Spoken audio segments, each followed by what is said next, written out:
ښه راغلاست قدرمنو لیدونکو د فوتوشاپ مجموعه درسونو ته په ننني مبحث کې راځو څنګه کولی شو د خپل غاښونو هغه رنګ یا هم که چیرې بعضې وخت زیړوالی یا توروالی پیدا کوي څنګه کولی شو رنګ کې تغیرات راوړو او سپین رنګ ته یې وړو.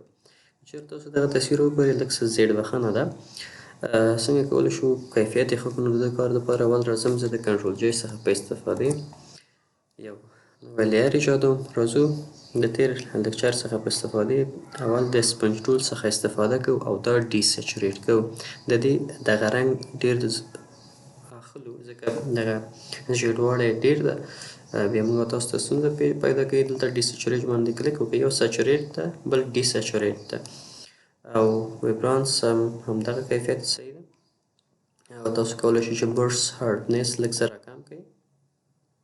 مثلا دغه اندازه به صحیح وي او بیا د کوچني قوس او لوی قوسونو په استفادې تاسو کولی شئ چې د برس اندازه صحیح کړئ. راځو پې کلیک کوو او د دې غاښونو هغه کوښښ کوو چې ډېر شدت یې کم کړو.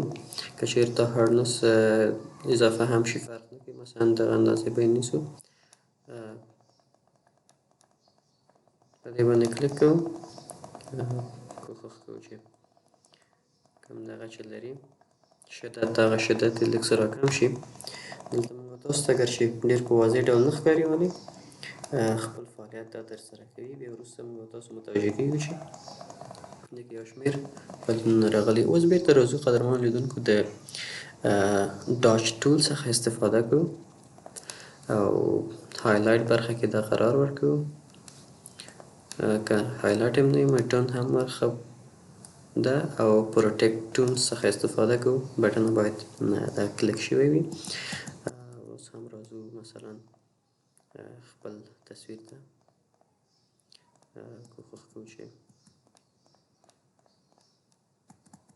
تاسو یې کولی شئ د غاښونو دغه شاتني برخه څومره چې د کیفیت یې په لومړني حالت کې قرار ولري غوره ده ځکه چې دلته بې سیوری وي او ډېر کله ډېر روښانه نه ښکاري. نو راځو همدغسې په ترتیب سره استفاده کوو. دا هم زه لږ څه لویوم دغسې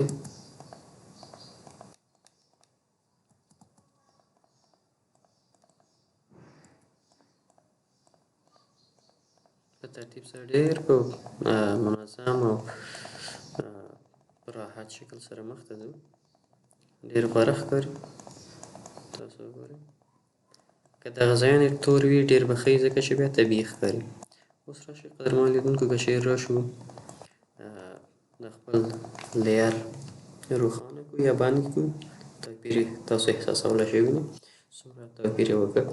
موږ تاسو کولی شو چې د ډاچ ټول او برن ټول او د سپنج ټول څخه په استفادې خپل غاښونو ته یا هم په نورو برخو کې توپیرونه رامنځته کړو او خپل تصویر کیفیت لا غوره کړو. نو قدرمنو لیدونکو دا زموږ ستاسو نننی مبحث له تاسو هیله کیږي تر څو زموږ یوټیوب چینل د سبسکرایب کړئ او له نورو ملګرو سره شریک کړئ. ښه وخت